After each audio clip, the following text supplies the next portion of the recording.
സിമ്പിളായിട്ട് ഞാൻ പറഞ്ഞുതരാം. അതായത് എന്താണ്, ഞാനിപ്പോൾ എടുത്തു വെച്ചിട്ടുള്ള പേപ്പേഴ്സ് ഞാൻ കാണിച്ചു തരാം. കട്ടിങ്സ് രണ്ടെണ്ണം ഒരുപോലെയുള്ള സൈസ്, അതുപോലെ തന്നെ രണ്ട് പീസ്, അതുപോലെ തന്നെ വേറെ ഒരു എന്താണ് നീളം വീതി ഒരുപോലെയുള്ള 2 പീസ് വേറെ. ഇപ്പോൾ നിങ്ങൾ സ്ക്വയറാണ് എടുക്കുന്നുണ്ടെങ്കിൽ ഈ 4 ഭാഗവും ഒരുപോലെ ആയിരിക്കും. ഞാൻ റെക്റ്റാങ്കിൾ എടുത്തുകൊണ്ട്, അതായത് ചതുരത്തിലുള്ള ഷേപ്പുള്ള എടുത്തുകൊണ്ടാണ് എന്താണ് ഈ 2 സൈഡ് ഒരുപോലെയും മറ്റ് 2 സൈഡ് വേറെ വേറെയും വന്നിട്ടുള്ളത്. ഇനി നിങ്ങൾ സ്ക്വയർ, അതായത് 4 ഭാഗവും ഒരുപോലെയുള്ള ഒരു കാര്യം എടുക്കുന്നുണ്ടെങ്കിൽ എന്താണ്, നിങ്ങൾക്ക് 4 പീസ് ഒരുപോലെ ആയിരിക്കും ഉണ്ടാവുക. അതിനുശേഷം ഒരു 7 സെൻറ്റിമീറ്റർ വീതിയും 10 സെൻറ്റിമീറ്റർ നീളമുള്ളൊരു 2 പീസ് ഞാനിവിടെ എടുത്തു വെച്ചിട്ടുണ്ട്. അതായത് 7 സെൻറ്റിമീറ്റർ ഇങ്ങോട്ടും 10 സെൻറ്റിമീറ്റർ ഇങ്ങോട്ടും. അതായത് നമ്മളിപ്പോൾ ഇങ്ങനെ എടുക്കുന്ന സമയത്ത് കണ്ടോ, ഈ ഒരു ഉയരത്തിലാണ് ഉണ്ടാവുക.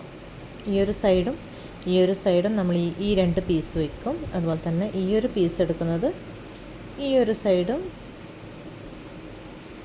ഒരു സൈഡും വയ്ക്കാനായിരിക്കും ഈ ഒരു പീസ് എടുക്കുന്നുണ്ടാവുക. അപ്പോൾ അതിന് ശേഷം നമ്മൾ എന്ത് ചെയ്യണം, നമുക്കിത് ഒട്ടിച്ചു കൊടുക്കണം. അതിന് വേണ്ടിയിട്ട് ഞാനിപ്പോൾ എടുത്തിട്ടുള്ളത് ഞാനിപ്പോൾ ഈ ഒരു ഡിസൈൻ എടുത്തിട്ടുള്ളത്, ഞാൻ നോർമൽ സ്റ്റിക്കർ പേപ്പർ എടുക്കുക ചെയ്തിട്ടുള്ളത്. സ്റ്റിക്കർ നമ്മൾ പ്രിൻ്റ് ഔട്ട് എടുത്ത് വെച്ചിട്ടുണ്ട്. നമുക്ക് അതൊന്ന് റിമൂവ് ചെയ്തെടുക്കാം. ഞാൻ ജസ്റ്റ് അതൊന്ന് റിമൂവ് ചെയ്തെടുത്തിട്ടുണ്ട്.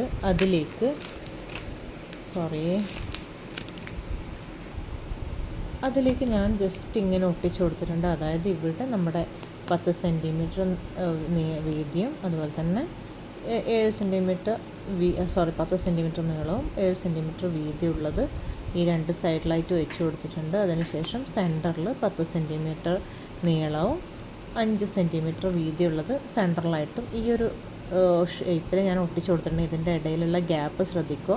അധികം ഗ്യാപ്പ് ഉണ്ടാവാനും പാടില്ല, എന്നാൽ ചെറിയൊരു ഗ്യാപ്പ് ഉണ്ടാവണം. അതായത് ഇത് മടക്കുന്ന സമയത്ത് അത് മടക്കാൻ കഴിയണം.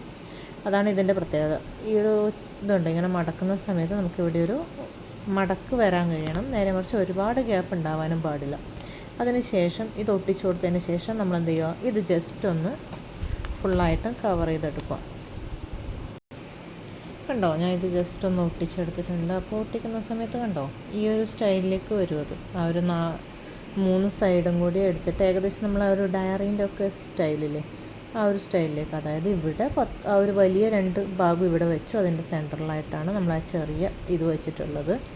അപ്പോൾ ഇങ്ങനെ മടക്കിയെടുക്കുന്ന സമയത്ത് ഇങ്ങനെ കിട്ടും അത് സാധനം. എല്ലാവർക്കും മനസ്സിലായി എന്ന് വിചാരിക്കുന്നു. അതിനുശേഷം ബാക്കിയുള്ള പ്രൊസീജിയർ ചെയ്യാൻ വേണ്ടി ഞാനൊരു A4 ഷീറ്റിനെ 2 ഭാഗമായിട്ട് എടുത്തിട്ടുണ്ട്, കാണുന്നില്ലേ? അതായത് ഇങ്ങനെ 2 ഭാഗമായിട്ട് ഞാനിപ്പോൾ എടുത്തിട്ടുണ്ട്. ഒരു A4 ഷീറ്റിന് അതിലൊരു പീസേ നമുക്കിപ്പോൾ ആവശ്യമുള്ളൂ. അതിൻ്റെ ബാക്കിലത്തെ സ്റ്റിക്കർ നമുക്ക് റിമൂവ് ചെയ്യാം. അതായത് ആ ഒരു ഷീറ്റ് നമുക്ക് റിമൂവ് ചെയ്യുമ്പോൾ ഇതിൻ്റെ ഉള്ളിലുള്ള വാൾ സ്റ്റിക്കർ മാത്രം അവിടെ ഉണ്ടാവും.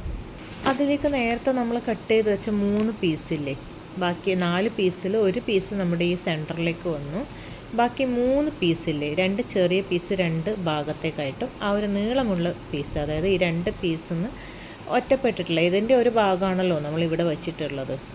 ഈ ഒരു പീസിൻ്റെ ഒരു പീസല്ലേ, 2 പീസ് ഒരുപോലെ കട്ട് ചെയ്തത്, ഒരു പീസ് ഇവിടെയും ഒരു പീസ് ഇവിടെയാണ് നമ്മൾ വെച്ചിട്ടുള്ളത്. ഒരു പീസ് നമ്മൾ ഈ ഒരു ഭാഗം ഉണ്ടാക്കാൻ ഇവിടെ വെച്ചു. ബാക്കിയുള്ള ഈ ഒരു പീസ് നമ്മളിവിടെ സെൻറ്ററിൽ വെച്ചു. അതിനുശേഷം ബാക്കി 2 ചെറിയ പീസ് എന്ത് ചെയ്തു, 2 സൈഡിലായിട്ട് വെച്ചു. നിങ്ങൾക്ക് സ്ക്വയർ ആണെങ്കിൽ ശ്രദ്ധിക്കുക, ഈ 3 പീസും ഒരുപോലെ ആയിരിക്കും ഉണ്ടാവുക. നിങ്ങൾ റെക്റ്റാങ്കിൾ ആണെങ്കിൽ വലിയ പീസ് ഇവിടെയും ബാക്കി അതിൻ്റെ ചെറിയ പീസ് 2 സൈഡിലായിട്ടും വെച്ച് കൊടുക്കുക. അതിനുശേഷം നമുക്ക് ഇതും ഒന്ന് കവർ ചെയ്തെടുക്കുക. അതും ഇതേപോലെ മടക്കേണ്ട രീതിയിൽ തന്നെയാണ് ഞാൻ വെച്ചിട്ടുള്ളത്. ജസ്റ്റ് ഒരു ഗ്യാപ്പ് വെച്ചിട്ട് മാത്രം ചെയ്ത് കൊടുക്കുക. അതിനുശേഷം ഇതും ഒന്ന് നമുക്ക് കവർ ചെയ്തെടുക്കാം. ഈ ഒരു 3 പീസും കൂടി ഞാൻ അതുപോലെ തന്നെ കവർ ചെയ്ത് എടുത്തിട്ടുണ്ട്. കണ്ടില്ലേ, എല്ലാ സൈഡും നന്നായിട്ട് കവർ ചെയ്യുക.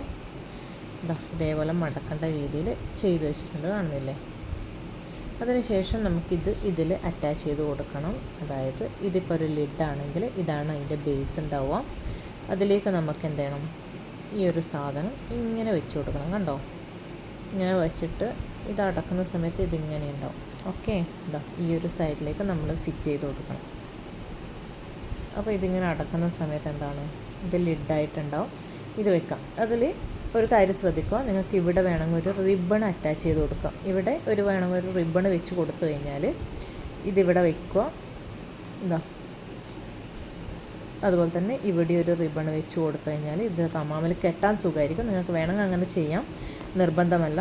അല്ലെങ്കിൽ ജസ്റ്റ് ഇതേപോലെ ഇവിടെ ഒട്ടിച്ചു കൊടുത്താലും മതി. ഞാൻ ജസ്റ്റ് അത് ഒട്ടിച്ച് കാണിച്ചു തരാം നിങ്ങൾക്ക്. ഞാനിതിവിടെ ഒട്ടിച്ചെടുത്തിട്ടുണ്ട്, കണ്ടോ. ഈ ഒരു രീതിയിലേക്ക് ഇതിനെ ഒട്ടിച്ചെടുക്കുക. ഈ ഒരു 2 സൈഡും ഞാൻ ജസ്റ്റ് ഇതൊന്ന് ഒട്ടിച്ചെടുത്തിട്ടുണ്ട്. കണ്ടോ, മിനി ഹാമ്പർ ബോക്സ് നമ്മളിപ്പോൾ ഇവിടെ റെഡിയാക്കി എടുത്തിട്ടുണ്ട്. കണ്ടോ,